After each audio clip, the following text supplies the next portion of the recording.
Boa noite, pessoal! Tudo bem? Para quem não me conhece, meu nome é Rafael Nunes. Eu sou o administrador e criador da página do Amigo Jesus e do personagem do Amigo Jesus. Também sou o administrador, não, né? Eu sou o criador da HQ dos Supermanos que eu publiquei ano passado, né? E se você tá vendo esse vídeo no YouTube, curte lá as nossas redes sociais e em breve o Supermanos eu vou colocar ele de forma digital. Mas isso eu vou falando mais pra frente com vocês. O pessoal já tá entrando aí, a Diene entrou, a Letícia entrou e o Edu entrou. Hoje a gente vai ter uma live com o Edu sobre modernidade líquida. Eu fiz lá uma enquete e eu vi que a maioria das pessoas não sabe o que é modernidade líquida. Manda o convite aí, Edu. Deixa eu ver aqui se eu consigo chamar o Edu para nossa live aqui. E é isso daí. Obrigado, gente, por estar assistindo já desde o começo. Vou colocar aqui para fazer parte do cenário. Relembrando também que a gente coloca no YouTube depois. Então vocês vêm aqui, vai estar no IGTV, mas depois também vai estar lá no YouTube. A nossa live, só estou aguardando o Edu entrar aí, aguardando a resposta do Edu. Só um momento aí. Enquanto isso, eu vou relembrar vocês, né, de curtir as nossas redes sociais. A gente tem a nossa página no Facebook, a gente tem o Twitter também, do Amigo Jesus, e a gente tem o nosso famoso Instagram, né? E o YouTube aí, o Edu tá chegando, gente. Fala, Edu, você tá me ouvindo? Tô ouvindo. E você? Tô te ouvindo também, só tô esperando a sua imagem aparecer. Eita, vai dizer que não. Eu tô me vendo aqui. Não, não tá aparecendo ainda não. Eita, nós. Quer que eu Gente, tá saia e entre aparecendo de o volta? Edu aí? Vamos tentar? Tá bom, tô saindo. Então, beleza, então. Gente, enquanto o Edu sai, eu quero falar com vocês o seguinte.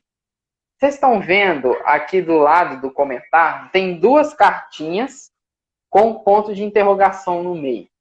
Então é o seguinte, essas duas cartinhas, elas servem para vocês fazerem perguntas. E se vocês fizerem perguntas nessas duas cartinhas, ela vai aparecer aqui embaixo na tela. Então, por um exemplo, se vocês forem fazer perguntas, tentem fazer nessas duas cartinhas que aparecem aqui, quer ver? Aqui, nessas cartinhas aqui, que vocês vão fazer a pergunta e a sua pergunta vai aparecer na tela. Fica muito mais legal e muito mais visível. O Edu tá vindo aí, a gente está aguardando a resposta do Edu. Que Deus abençoe e dê certo. E aí, Edu? Tudo bom?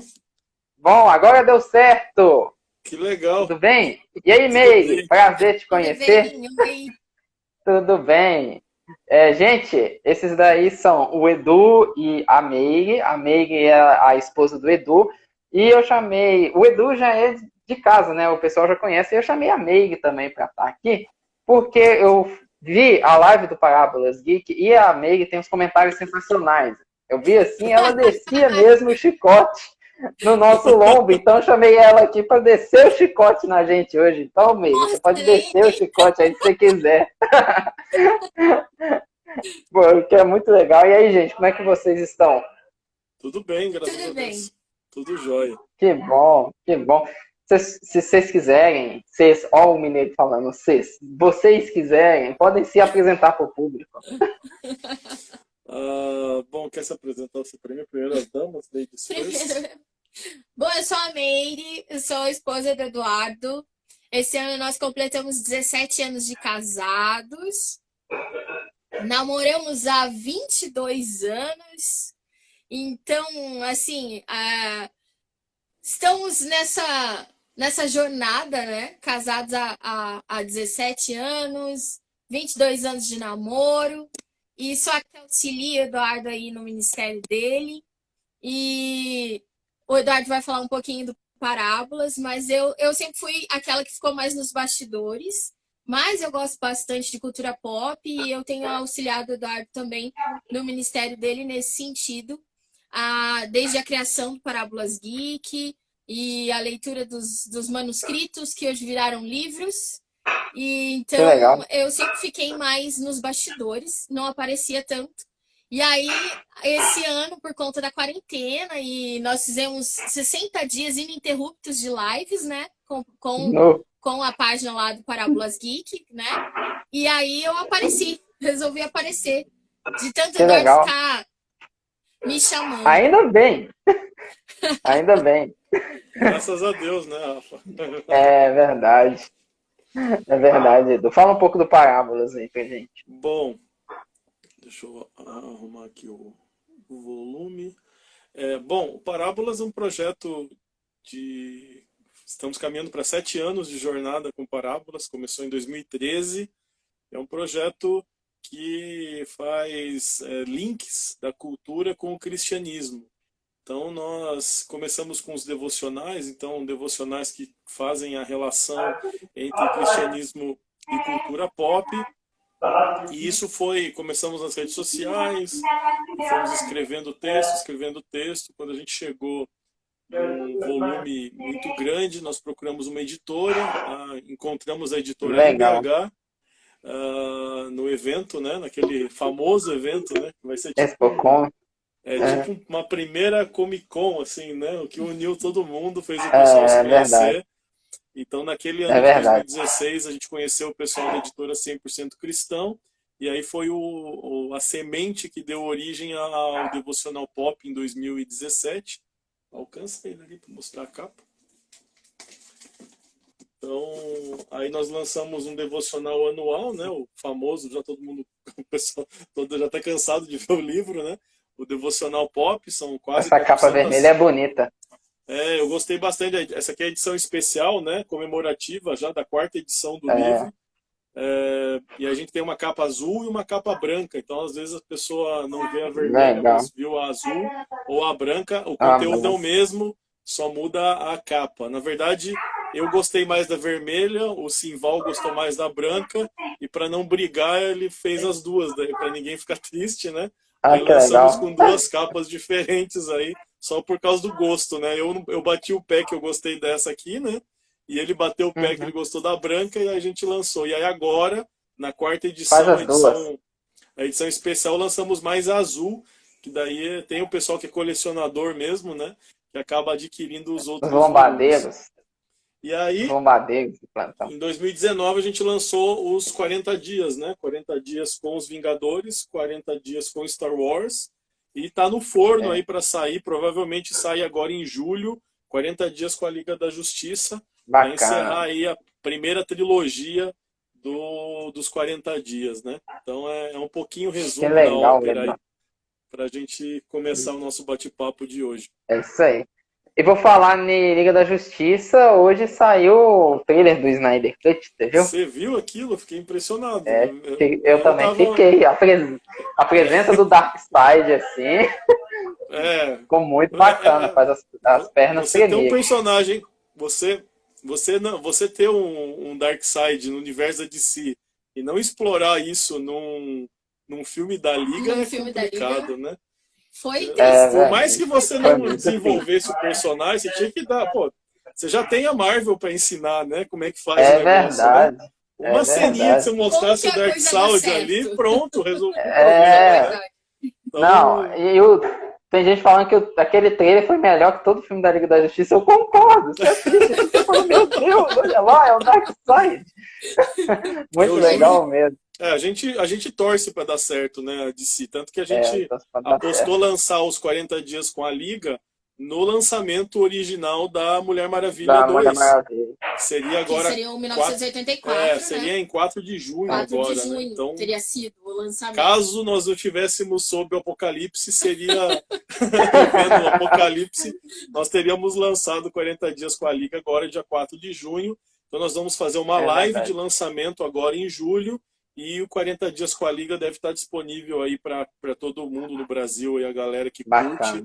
esse trabalho agora no mês que vem. É verdade. Teve gente que falou aí que não sabia que o 40 dias era seu, então agora você descobriu de quem que é o 40 dias. Glória a Deus, Então, né? Isso é bom. Edu, Isso é sinal que o livro chega em lugares onde a gente não chega. E isso é muito verdade. bom. é verdade. Então, Edu e May, hoje a gente vai falar sobre modernidade líquida. Eu fiz uma enquete nos stories do Amigo Jesus e deu 100% dos votantes responderam que não sabem o que é modernidade líquida. Então, a primeira pergunta é óbvia. O que é modernidade líquida? Explica aí pra gente. Legal. Quer falar, amor? Pode explicar você. Você Pega o melhor livro. que eu falar. Eu sou muito enrolado. Vai. Bom, então assim, o conceito de modernidade líquida foi cunhado por esse pensador Zygmunt Bauman. Esse é o livro que dá origem à teoria dele. Grosso modo, né? Eu sou professor universitário, a Meire também é professora, diretora, então a gente gosta de falar bastante, né? A gente tem problema com live de 1 hora. Porque... É verdade, 2 professores. Então eu sou doutor em História pela Universidade Federal do Paraná, a Meire é especialista em Sociologia Política pela Universidade Federal do Paraná também. Formada em Geografia também, essa é a minha primeira formação. Então a gente tem essa formação acadêmica aí que ajuda a gente a poder pensar um pouco fora da caixa quando pensamos na sociedade que a gente está vivendo. Então, assim, para resumir, a gente não gastar muito tempo com isso, alguns trazem a ideia de que nós vivemos na pós-modernidade. E existem várias datas, né? Como historiador é sempre difícil a gente dizer, olha, a Idade Média começa com o fim do Império Romano e tudo mais, né? A sociedade é muito mais complexa que isso, então a gente não pode dizer, não, ontem era a Idade Antiga e hoje é a Idade Média. Ontem foi a Idade Média e hoje é a Idade Moderna. Ontem foi a Idade Moderna e hoje começa a pós-modernidade. Isso é muito complexo, né? É só datação para a gente poder, para facilitar o estudo das épocas e dos períodos da história. Mas assim, a pós-modernidade, ela foi, assim, durante a modernidade a gente teve uma série de elementos que levaram essa humanidade a pensar num futuro brilhante, onde a sociedade se desenvolveria de uma maneira brilhante.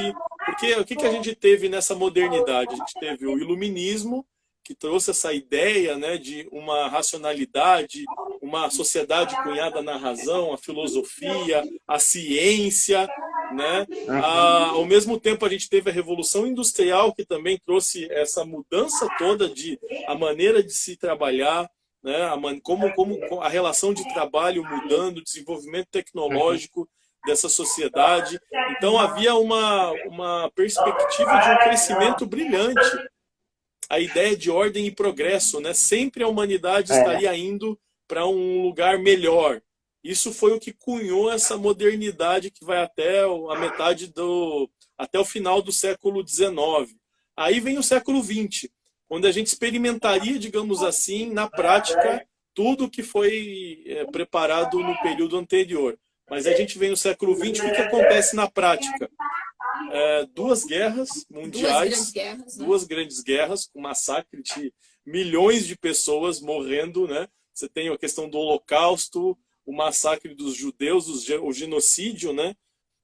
Judeu. Você tem a utilização da tecnologia, né? Que foi tão celebrada no período anterior para a construção de armas de destruição em massa.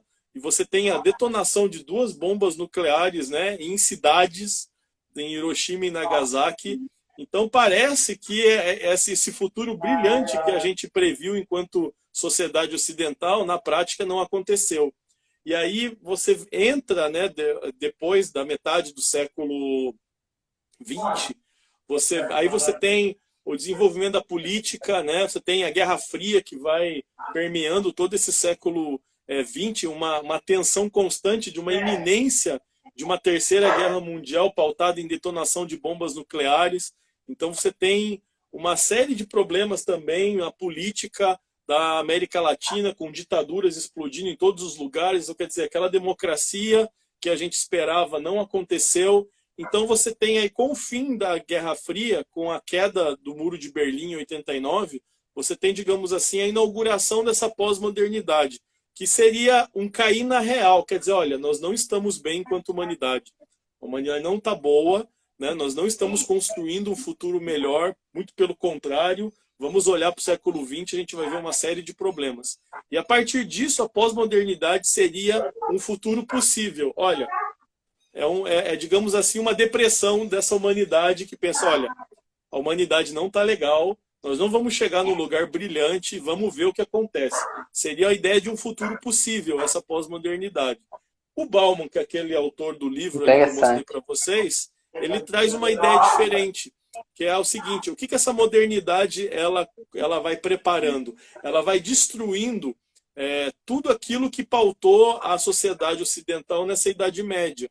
Né? Os pilares dessa sociedade, eles foram se desfazendo ao longo dessa modernidade para culminar nesse período que a gente chama de modernidade líquida. O que seria isso?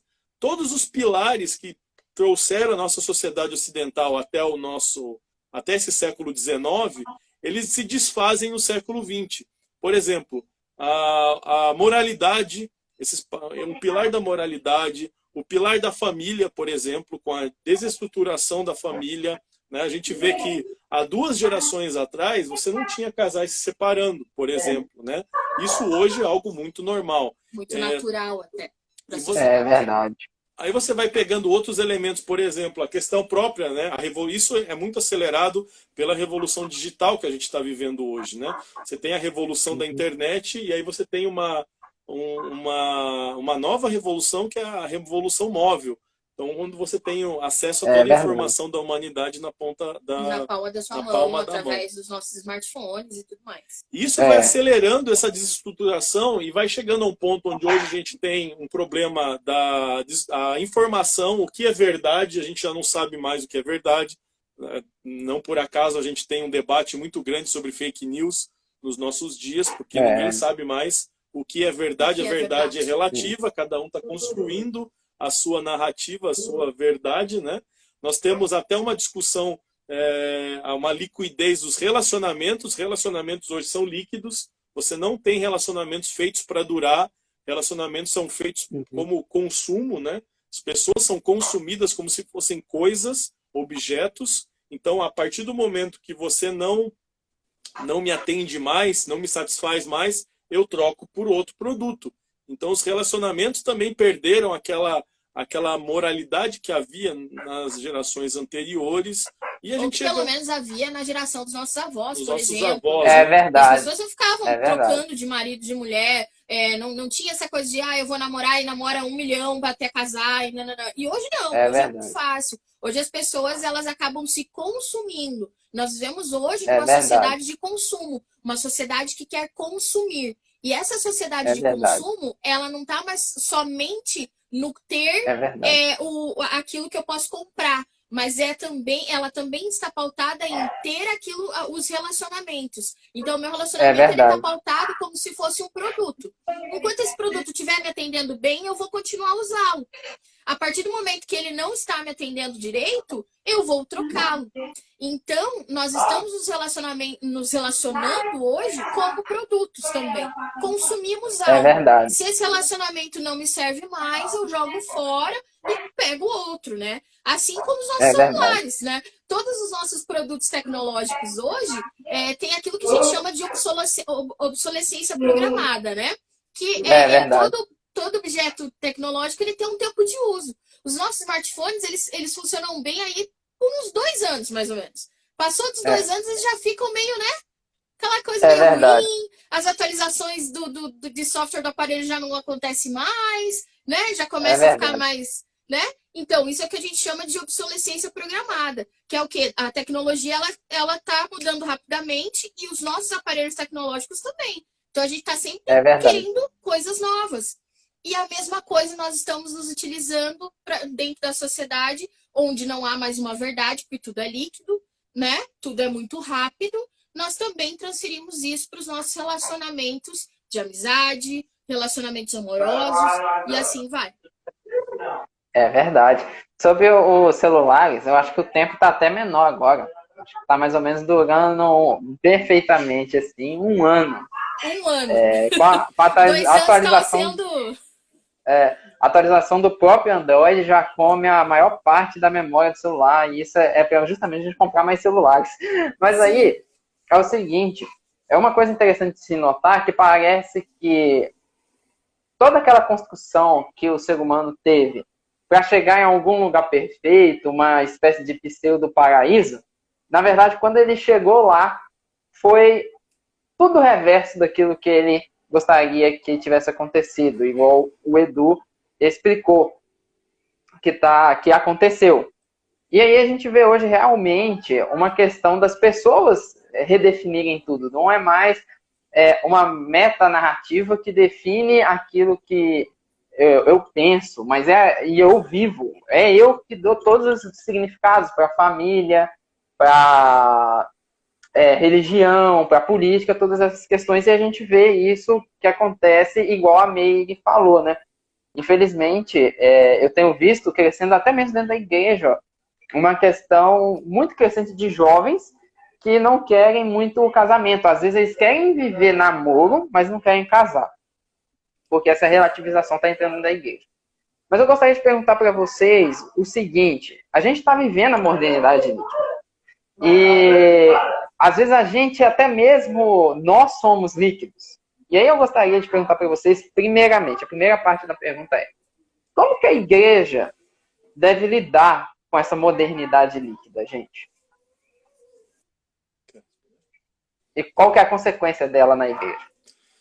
A gente tem a tendência de achar que, por estarmos protegidos, digamos assim, dentro das paredes das nossas igrejas, que nós estamos imunes às coisas que acontecem na sociedade.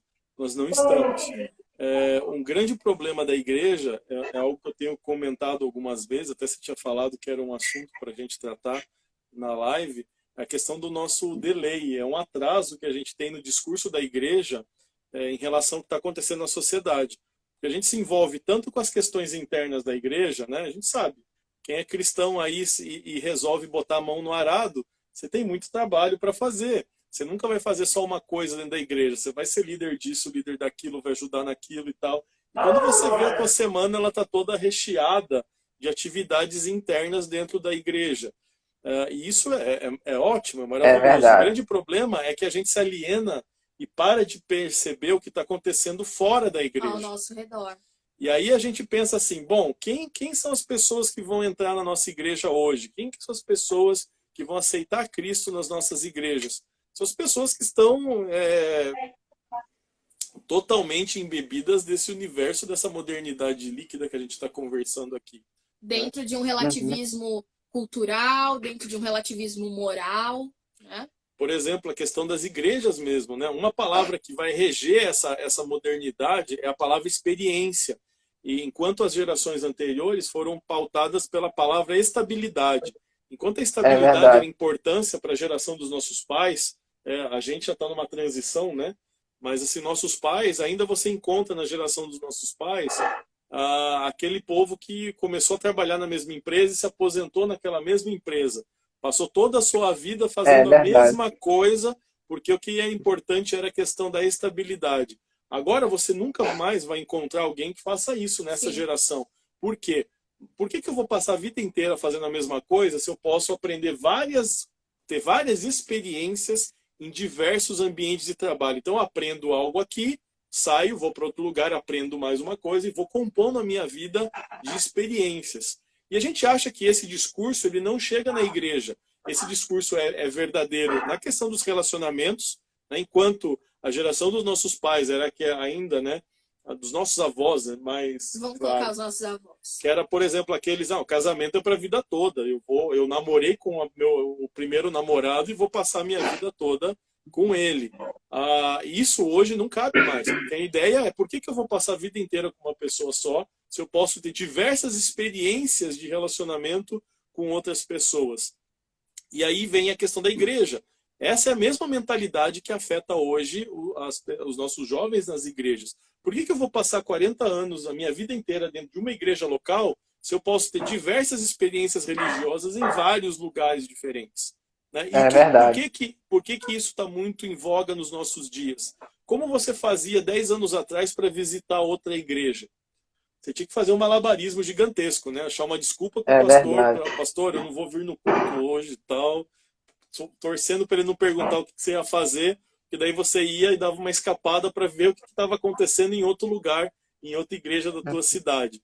Então, a maioria desistia já no meio do caminho. Agora, o que acontece hoje? Como você faz para visitar uma igreja hoje? Você pega o celular, e vai no canal daquela igreja e assiste tudo ao vivo. Eu sei o que É está verdade. acontecendo dentro daquela igreja online, instantaneamente, né?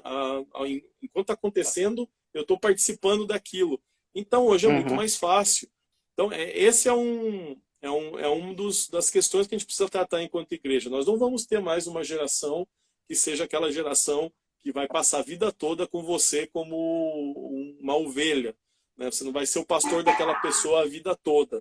E nem necessariamente isso não é ruim. Você vai fazer parte da experiência daquela pessoa, né? Agora, o que a gente pode fazer, que foi a outra parte da pergunta, trazer a sensação de pertencimento para essa pessoa.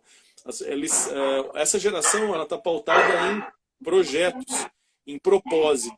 Se você tem um propósito para essa geração, eles compram esse propósito. Por exemplo, né, você pega algumas marcas aí, você pega uma marca de roupa, por exemplo, tem lá aquela roupa, ela é feita com um material que não afeta o meio ambiente, alguma coisa assim. Para mim, não faz muito sentido isso que eu quero. Eu quero comprar minha camisa, eu quero comprar a calça. Eu não estou nem aí de onde está vindo, qual o tipo de tecido que está sendo utilizado. Agora, para essa geração, esse tipo de propósito importa. É uma causa que merece ser comprada. Eu vou comprar de empresas que tenham responsabilidade social, por exemplo. Então, nós, como liderança, temos que começar a enxergar essa geração dessa forma e atribuir a elas um propósito. Muitos líderes de jovens, eles tentam proteger esses jovens adolescentes sem que eles se envolvam com nada. Então, o que a gente precisa fazer? Trazer essa questão do propósito, essa questão da experiência para o nosso contexto local. Se ele entender que ele faz parte de algo maior que ele mesmo, que está conectado a uma geração de líderes que vieram antes dele, e a gente conseguir comunicar essa verdade, nós vamos com certeza conseguir captar essa geração para cumprir o ID do Senhor nesse tempo, né? Na nossa vez. É verdade. Você quer falar alguma coisa, Ney? Não, pode fazer outra pergunta. Então tá bom. Gente, é o seguinte, vocês estão vendo olha o mineirês aí de novo. Vocês estão vendo que do lado do comentário tem duas cartinhas com a pergunta. Então vocês podem clicar lá e fazer sua pergunta, que a sua pergunta aparece na tela. Do lado dessa cartinha tem a setinha. E essa setinha você pode enviar a live para outras pessoas. Se você estiver gostando dessa live, envia para os outros, para as outras pessoas e tudo mais. Que tá muito bacana essa questão aí. E eu concordo com tudo que o Edu falou sobre essa questão da igreja entender e dar um propósito também. Veio até uma pergunta aqui que vai sair um pouco daquilo que eu propus no roteiro, mas só que é o seguinte, a gente vê que a nossa geração, Edu e Mig, é muito de pautas, igual você falou. E a gente vê uma crescente muito grande do pessoal defendendo as questões das minorias. E aí é o seguinte, e quando eu entro no Twitter, eu vejo muita gente meio que batalhando, e às vezes quase de forma messiânica, batalhando em prol dessas questões, dessas causas, para tentar resolver isso.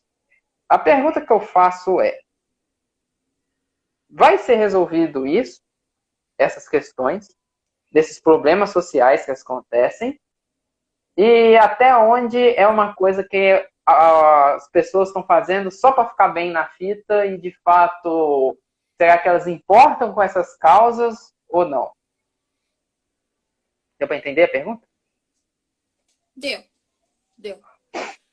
Eu acredito que as pautas das minorias, elas deveriam fazer parte de nós como igreja, né? Uhum. Até porque qual é a missão da igreja na Terra, né? É cuidar do órfão, da viúva, é cuidar daqueles que são necessitados, aqueles que precisam de ajuda, de fato. Então a igreja, ela sempre tem que ter presente essa é a nossa bandeira, né? Cuidar daqueles que precisam, cuidar daqueles que sofrem injustiça, cuidar daqueles, né, que estão precisando de algo. Então eu acredito que a pauta das minorias, ela precisa também passar pela igreja. no sentido de ajuda, porque se Uhum. há um povo que sofre, a igreja tem que estar lá para enxugar essas lágrimas. A É igreja tem verdade. que estar lá para levar a verdade de Cristo, para confortar o coração, né? A igreja tem que estar lá para levar o conforto que só o Espírito Santo pode dar, né? E esse é um papel da igreja. E eu acredito que a gente tem que fazer isso até mesmo sem levantar a bandeira. Mas eu acredito que a gente tem Não, que não. fazer isso como missão, porque essa é a missão da igreja na terra, né? Cuidar dos pequenos, É cuidar dos verdade. que sofrem, né? Cuidar daqueles que precisam ser consolados, né? Então, assim, claro que muitos vão surfar na onda, porque hoje, de repente, está sendo muito falado, muito divulgado, e pode achar que é modinha para ganhar seguidor, e a gente sabe que hoje muita gente quer ganhar seguidor, quer falar de coisas que, de repente, ou assuntos polêmicos que possam gerar engajamento. A gente sabe que hoje nas É redes sociais verdade. as pessoas querem sim, né? Os famosos querem criar pautas lá, os famosos caça-cliques, né? Onde você, de É repente, faz verdade. um vídeo no YouTube, faz uma postagem lá no Instagram, Facebook, enfim, onde engaje pessoas ou que chamem haters, enfim, né? Os famosos caça-cliques vão gerar engajamento para É, você e vai fazer com que a sua página, de repente, cresça, apareça, enfim. Mas eu creio que, como igreja, a pauta das minorias ela tem que sim ser tratada por nós. Primeiramente, se a gente quer levantar uma bandeira, eu vou colocar uma das coisas que nós falamos aqui, né, algumas semanas atrás, que foi a questão do racismo. Se a igreja quer levantar a bandeira de que todas as vidas importam, ela primeiro tem que abraçar sim aquela etnia que está sofrendo. E se existe uma parte uhum, de nós, povo, que está sofrendo, eu preciso ir até lá e consolá-los.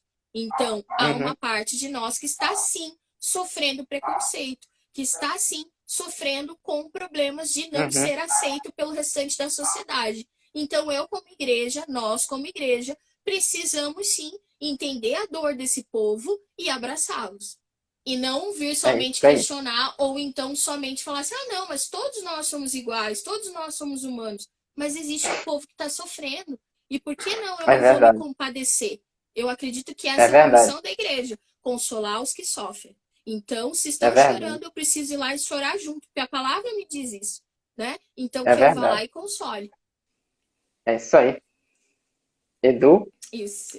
Acho que pode passar. Se começar a falar aqui, a gente não vai responder mais nenhuma pergunta aqui, né? Não, mas se você tiver alguma Não, mas coisa para fale falar, alguma coisa, pode porque eu acho que falar, entra na né? questão da missão integral, que é o que você Então, tem ensinado. eu sou professor aqui na Faculdade Betânia, Faculdade Teológica Betânia, na disciplina de missão integral. E nessa disciplina, o que a gente ensina para os nossos alunos é que a missão ela envolve muito mais do que simplesmente a pregação do evangelho. Muitas vezes a Uhum. gente pensa assim, não, qual que é a função do missionário? Vamos fazer um evento para jovens, vamos chamar jovens, fazer um evento evangelístico, uma noite especial no nosso grupo de jovens local e vamos pregar o evangelho. Maravilha! Só que eu penso o seguinte, a gente às vezes não tem ideia do que está acontecendo com as pessoas na nossa igreja. Às vezes tem alguém que vai no culto e está passando fome, ou então está pensando quando voltar para casa, não tenho que dar de comida para os seus filhos. E aí eu estou ali satisfeito em pregar o evangelho para essa pessoa e eu não estou ajudando a resolver o problema dela. Entende? Como a É questão mais verdade. séria, ninguém vai aceitar Jesus se tiver com a barriga vazia. Falando num É português verdade. bem claro aqui. Então, se eu for mesquinho e pensar que é suficiente eu simplesmente a minha parte, né, no reino é falar de Jesus e acabou, isso é muito pouco. Né? Ao longo da história da igreja, a gente tem visto que a igreja tem sido muito relevante, especialmente em ambientes de crise, como que a gente está vivendo É agora. verdade. Se você pega ao longo dos últimos 2000 anos de história da igreja, eu sou professor também de história da igreja, então a gente vai ver vários momentos-chave de umas crises absurdas, assim, né? Epidemias gigantescas, catástrofes naturais, terremotos, vulcões, tantas coisas aconteceram.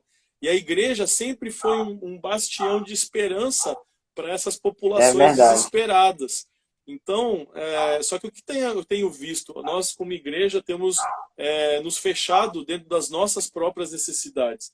Parece que a igreja nunca foi tão próspera como ela é hoje. Ao mesmo tempo, até estava dando aula agora há pouco, né? Então a gente atrasou um pouquinho o início por causa da aula. E aí ali eu fiz uma estimativa de quanto a igreja gasta, como ela investe os recursos que ela recebe. E pensando em igreja global, né? Pensando numa igreja mundial, digamos assim, cerca de 99,3% dos recursos das igrejas ele é investido hoje apenas para ampliação do que já existe, né? Eu vou fazer um templo novo para minha igreja, eu vou reformar a igreja, eu vou colocar ar-condicionado, cadeiras mais confortáveis, melhorar o som, melhorar a projeção, e está tudo certo com isso. O grande problema é que a gente só tem investido 0,7% dos recursos na expansão do evangelho, ou seja, chegar nos lugares onde o evangelho ainda não chegou. E muitas vezes, como que eu vou chegar nesses lugares? Não é pregando o evangelho, é suprindo a necessidade desse povo. Então, quando a gente pensa como igreja e fala assim, não, eu vou só pregar o evangelho, esse não é o evangelho integral. O evangelho integral contempla todas as faces do ser humano, né? A parte espiritual, a parte emocional, que a gente falou ontem na live sobre ansiedade no Parábolas, que a gente nunca... O Brasil é o país mais ansioso do mundo, segundo a Organização Mundial da Disso eu não Saúde. Sabia, não. Nós temos cerca de 18,6 milhões de pessoas que sofrem com muita de gente. ansiedade. Isso as pessoas milhões. que procuram ajuda médica, né? Tirando aqueles que não procuram ajuda médica. Então a igreja também, qual é a resposta que a igreja tem para esse momento de depressão, ansiedade, tantas coisas que as pessoas estão vivendo hoje, entende?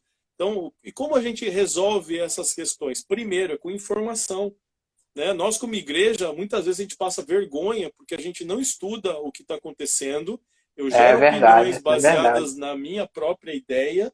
Aí eu acho que é isso mesmo e tal, sem nunca ter lido um livro que fale a respeito daquele assunto. Porque se não é um assunto cristão, eu não preciso me envolver. É por isso que a gente não tem credibilidade na sociedade. É por isso que as pessoas lá fora, elas não levam o que a gente fala a sério, porque a gente está fechado no nosso mundo. Nos tratam como alienados, né? Isso é verdade. E muitas vezes nós nos alienamos, porque nós nos entretemos tanto, ou nós mergulhamos, e não está errado, claro que não. Não é uma crítica, nós estamos só colocando algumas coisas aqui para conversarmos. Mas nós nos fechamos dentro das nossas bolhas cristãs, sabe? Onde nós só temos amigos cristãos, onde nós só participamos dos nossos eventos cristãos. Conversamos com cristãos. Só conversamos com cristãos. E aí, nós nos fechamos numa bolha fora da realidade e muitas vezes nos isentamos daqueles que estão sofrendo. Ou então, nós não conseguimos entender o que a sociedade está passando. O que esse relativismo tem causado na sociedade. Aí nós queremos, de repente, evangelizar aquela pessoa que está ali trabalhando do nosso lado diariamente, só que a gente não sabe falar a linguagem dessa pessoa mais. A gente não entende mais o que ele está passando, né? E às vezes essa pessoa está passando um problema emocional, né? Como nós tratamos ontem, ou às vezes está passando por outros N problemas que nós... Perdeu seu emprego, não conseguimos preocupado como entender. Vai Conectar, as necessidades e tal. Então, e aí que vem a tese, né, de que a igreja está atrasada há uns 30 anos, mais ou menos, com o discurso que acontece do lado de fora. Eu concordo. Porque a gente está fechado, e isso, assim, mais uma vez, não é uma crítica, a gente tem que aprofundar no conhecimento teológico, né? Eu preciso ler livros cristãos. A Bíblia é algo que eu tenho, que é o meu manual de instruções. Todas as respostas da sociedade estão na palavra de Deus. Só que a gente vai perdendo a capacidade de comunicar essa verdade eterna para a geração contemporânea. Quando eu vou falar com as pessoas que estão na sociedade já não são mais as pessoas que eu tenho na minha cabeça. Elas têm outras preocupações, elas têm outras prioridades na vida dela. E quando eu venho com o evangelho, esse evangelho crentez, né, essa linguagem que a gente usa, eu não comunico mais com eles. Né? E porque nós nos fechamos lá na nossa bolha, onde a gente só tem relacionamento com cristão, a gente só fala com cristão, a gente só tem esse linguajar. E aí... Cristão tem as mesmas necessidades, pensam da mesma forma, criam seus filhos do mesmo jeito, pensam no casamento da mesma forma, pensam a família da mesma forma. Mas é aqueles que nós queremos ganhar. Aquelas pessoas que estão lá fora, elas pensam diferente. Agora, porque elas pensam diferente, o que a gente faz geralmente? Eu não sei lidar com isso, então eu vou deixar ela de canto. Eu não vou me envolver com ela. Verdade. Então, assim, o nosso desafio dessa geração, e se você está assistindo isso, você foi chamado, escolhido por Deus para viver nessa época tão peculiar da história da humanidade, nós temos um desafio adicional. Além de nós cuidarmos da nossa vida espiritual, de aprofundarmos os conhecimentos teológicos, nós precisamos nos informar a respeito do que acontece ao nosso redor. Então eu vou falar de racismo, eu preciso ler a respeito do assunto, não sair falando qualquer coisa e achando que não, tá tudo certo, é o que eu acho. Não, pelo amor de Deus, a gente precisa aprofundar as discussões. É isso aí. Nós precisamos ter conteúdo para dialogar com essa sociedade, né? Tantas questões que a gente precisa conversar e a gente precisa... se eu não me informo, se eu não leio, se eu não estudo a respeito disso, e hoje está muito fácil, todo mundo tem voz por causa das redes sociais. Você pode falar o que você quiser e vai ter pessoas que vão ouvir o que você vai dizer. Mas quando elas descobrem que nós somos cristãos, qual a impressão que elas estão tendo a nosso respeito? Elas estão vendo Jesus através do que nós estamos escrevendo, elas estão enxergando... Ó, chegou o Jorge. E aí? Bom demais? Cansou de ficar na sala, né? Coitado. Então é isso, a gente precisa se informar a respeito disso, porque eu tenho visto líderes cristãos falando muita bobagem. E isso gera um impacto negativo muito grande para todos nós, porque a sociedade não sabe separar, fazer as divisões que nós fazemos. Sim. Não, existem os reformados, existem os pentecostais, existem os neopentecostais, dentro tem outras subdivisões. Para quem está na sociedade... Que só nós cristãos não sabemos, faz muita diferença. Né? É crente. Se é reformado, se é arminiano, é tudo igual, é tudo igual, é tudo cristão. Né? Nós sabemos fazer essa divisão, se é calvinista, se é arminiano, sabe? Nós sabemos entrar nessa discussão. Quem está lá fora, que não é cristão, que nunca ouviu a mensagem de Cristo, não sabe fazer essa divisão. Não sabe nem que ela existe, né? Então, o que nós estamos fazendo com essa sociedade que está imersa nos seus próprios prazeres, na sua modernidade líquida, onde tudo acontece muito rápido, onde eles só querem, onde o mais importante é o ter e não o ser.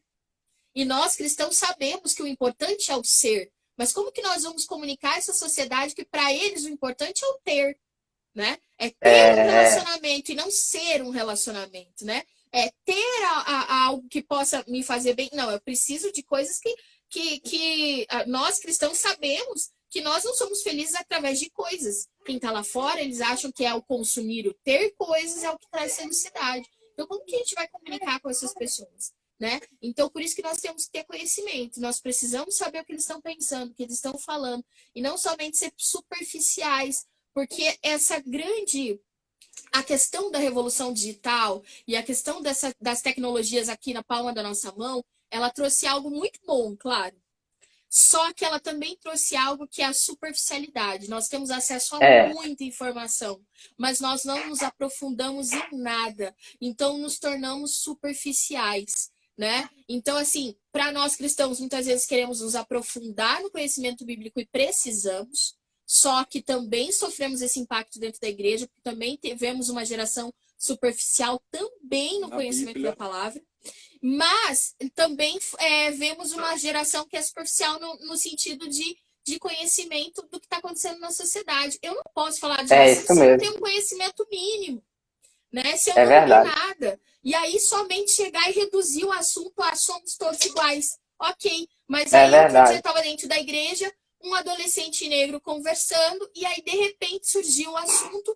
E aí, ninguém sabia, mas ele resolveu abrir o coração de que na escola dele, jogaram ele dentro da lata de lixo, dizendo que ele era preto lixo. É complicado isso.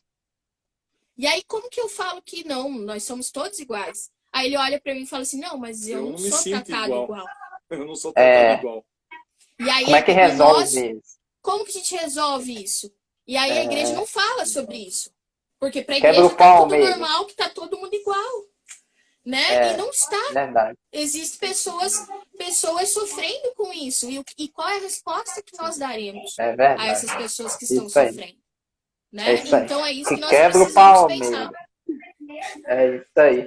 Muito bom, amigo. Dá uma chicotada mesmo. Chicote estralou agora. Não, porque é muito fácil a gente falar isso. Não, todo Deus fez todo mundo igual, não existe isso. Não existe para você que é branco. Agora, se você tá do outro lado, você sofre isso. É muito É fácil a isso gente chegar também. e falar. É muito fácil Falta falar isso. a Ah, questão não, da todo mundo é compaixão, igual. né, Deus Edu? fez Deus só fez o ser humano, todo mundo. Eu li muito sobre isso nos últimos dias e é um negócio complicado porque se É. você não passa isso na sua pele, se você não passou pelo preconceito por isso, E você nunca travou? vai entender como é.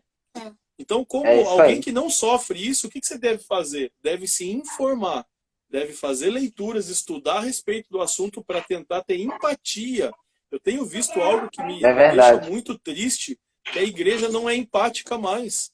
Nós não nos É colocamos verdade. no lugar daquele que está sofrendo. falta compaixão, Tá como fal- você É disse. verdade. a gente precisa de empatia, que é, poxa, peraí, eu não sinto isso, eu não entendo o que é isso, mas eu vou fazer um É verdade. esforço, pelo menos, para compreender aquela É realidade. verdade. Né? E É quando a gente verdade. reduz tudo a uma frase, não, que isso não existe, todo mundo é igual, essa é a minha opinião. Peraí, baseado em que a sua opinião? Baseado no que você acha? Baseado na sua opinião pessoal? Mas qual o embasamento que você tem para dizer o que você diz? Entende como a questão é mais complexa? É, É a muito questão mais é mais complexo. complexa. E nós somos levados a reduzir muito as coisas. E nem tudo é tão simples assim, né? Então, É isso aí. nós Uma coisa precisamos rever certas que coisas. uma coisa que eu acho muito bonito é um dos significados de compaixão que eu já vi, que é colocar o seu coração no sofrimento do outro, ou então sofrer junto. O significado da palavra é compaixão, misericórdia. É esse. E é isso que muitas vezes não está tendo na igreja. A gente ter misericórdia, compaixão, sofrer junto com a pessoa, se colocar no lugar do outro. É muito interessante essa questão. Falando a questão, primeiro da Meire, falando da questão das minorias, se a gente vai ver como Jesus se relacionava com as minorias no tempo dele, inclusive os samaritanos, que tinham aquela rixa com os judeus, e os judeus, às vezes, tratavam mal os samaritanos, Jesus se relacionava com os samaritanos com muito amor. E aí, tem até uma passagem muito engraçada que os discípulos falam para Jesus assim: Ô Jesus, vamos descer fogo do. O Senhor quer que a gente ore para descer fogo no céu? Do céu nos samaritanos? Jesus fala: não, vocês não têm que fazer isso não. Então, muitas vezes, ao invés da gente ter a reação de Jesus, a gente fica querendo ter a reação dos discípulos, que é fazer descer fogo no céu, né, nas pessoas que a gente considera diferente. Outra coisa também é a questão do sal e luz que a gente tem perdido. Para ser sal e ser luz, como Jesus fala no contexto, vós sois o sal da terra, vós sois a luz do mundo, ele fala num contexto de diferença. Mas diferença estando lá fora, entre aspas. E é justamente aquilo que a gente não está fazendo. E quando o cristão vai para lá fora, ao invés dele influenciar lá, ele que é o influenciado. E é muito legal isso que vocês falaram sobre essa questão. A gente tem que aprender mais com Jesus. A estar lá fora, amar as pessoas, pregar o evangelho, acolher as pessoas, ensinar as pessoas o caminho da salvação também. E a última coisa que o Edu falou, que a pessoa não lê sobre a questão do assunto e depois quer falar. Outro dia eu estava comentando isso com a minha mãe, eu falei assim, não mãe, eu acho muito engraçado a minha geração, porque o pessoal não é especialista de nada, o pessoal não estuda nada, o Especialista no máximo que WhatsApp e teve Facebook, né? o máximo que teve ver um vídeo no YouTube, ou então teve 2 aulas na faculdade, já quer ir lá chegar falando tudo do assunto. Por que eu estava falando isso? Porque eu vi uma pessoa contestando a outra, que era especialista em determinado assunto, e a pessoa que estava contestando não baseado porque ela tinha ido lá e estudado sobre o assunto e ter tido um conhecimento sobre o assunto, mas por aquilo que ela achava que o assunto era. Tipo assim, a gente está vivendo uma temporada muito complicado, onde o pessoal não liga mais se você foi lá e passou vários dias estudando sobre aquilo ou viveu aquilo. É aquilo que está na cabeça deles que importa. E a gente não pode agir dessa maneira. Modernidade líquida, né? Isso Eu aí. parei de conversar a respeito desses assuntos. Eu estudei na faculdade entre graduação, especialização e doutorado. Foram 10 anos estudando história política, né? Eu parei de falar a respeito do assunto quando adolescentes de 13 anos me contestavam, né? Com toda a bagagem de conhecimento que eles tinham, pautada em correntes de WhatsApp e mensagens de Facebook, né? Então, para eu não me estressar e não ficar mal, porque isso acaba me deixando mal, né? As pessoas não estão nem aí se você estudou a A respeito gente de um fica assunto, mal. né? O que importa é o que elas acham. Então eu falei, bom, então eu me retiro da discussão e eu paro de ficar falando o que eu acho a respeito dos assuntos, porque não adianta, ninguém vai mudar a opinião por aquilo que eu estou falando, né? Não vou contribuir, geralmente eu vou arrumar briga com pessoas que querem apenas impor a sua verdade pessoal, sem pensar num conjunto maior de informações que a gente tem que levar em consideração quando está pensando em sociedade, em tudo isso, né? A gente tem que parar de reduzir as coisas, simplificar demais. E aí eu sempre jogo duas coisas, né? O mundo é complexo. Então é melhor eu ter duas coisas só para lidar, porque é mais fácil lidar. Eu faço parte de um time e aquele que não está comigo está no outro lado. A igreja sempre fez isso ao longo da história com consequências muito ruins. Mas eu acho que isso aqui já é assunto para uma outra live já, né?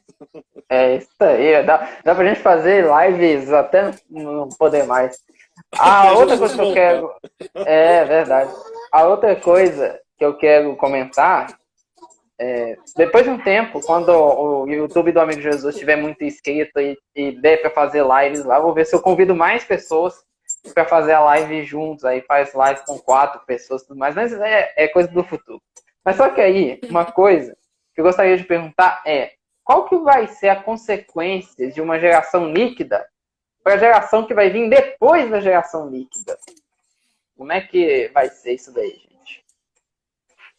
Bom, é difícil a gente prever o futuro, né? Até é pecado fazer isso. Mas o que a gente tem visto? A tendência, né, nesse caso, é sempre acelerar mais as coisas, né? Então a gente vê, por exemplo, a geração do meu filho, né? Que já eles chamam dos alfa, né?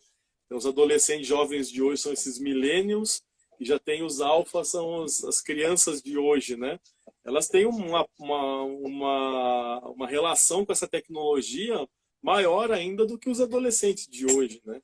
São os nascidos digital, né? Já nasceram nessa era digital. Já nasceram inseridos nessa... Né? Joshua já sabia o que era touch com 7 meses. Com 7 meses ele queria pegar o celular da nossa mão. Se ele nos visse mexendo no celular, ele queria pegar o celular da nossa mão, porque ele achava engraçado a gente passar o dedo. Que bonitinho. E aí, uma vez, a minha irmã viu que ele estava chorando, que ele queria pegar o celular, isso não deixava, claro. 7 meses. Ela pegou um celular velho dela e deu para ele, só que era aquele celular de teclado, né? E aí ele pegou, só passou o dedinho. Uma vez, tela, né? duas na tela, viu que não movimentava a tela, jogou o celular. Então, ali você vê, né? Nasceu já sabendo, parece. Ele olhou, passou o dedo 1, 2 vezes, viu que a tela não mexeu e o celular estava até ligado, porque era um celular que funcionava, só era antigo. E ele pegou, jogou fora. Não quero saber, entendeu? Eu continuei chorando. É igual hoje. Hoje eu tava... eu saí e no lugar que eu tava tinha uma menininha assim da idade da minha irmã, que a minha irmã tem 6 anos, a menininha tinha 7, ela tava desenhando. Ela tava desenhando no tablet. E ela era novinha, eu pensando assim, não, ela já tá desse tamanho desenhando no tablet e tudo mais. As aulas estão suspensas, né? Então eu levo ele pro escritório à tarde e ele assiste aula online. Ele mesmo bloqueia o microfone para falar com a professora, abre o microfone. No intervalo ele vai lá e fecha a câmera para fazer o intervalo dele. Quando a professora volta, ele mesmo vai lá e destrava a câmera. Com a idade dele, como eu falo, eu comi a terra, né? Então, assim, Joshua tem 5 anos e...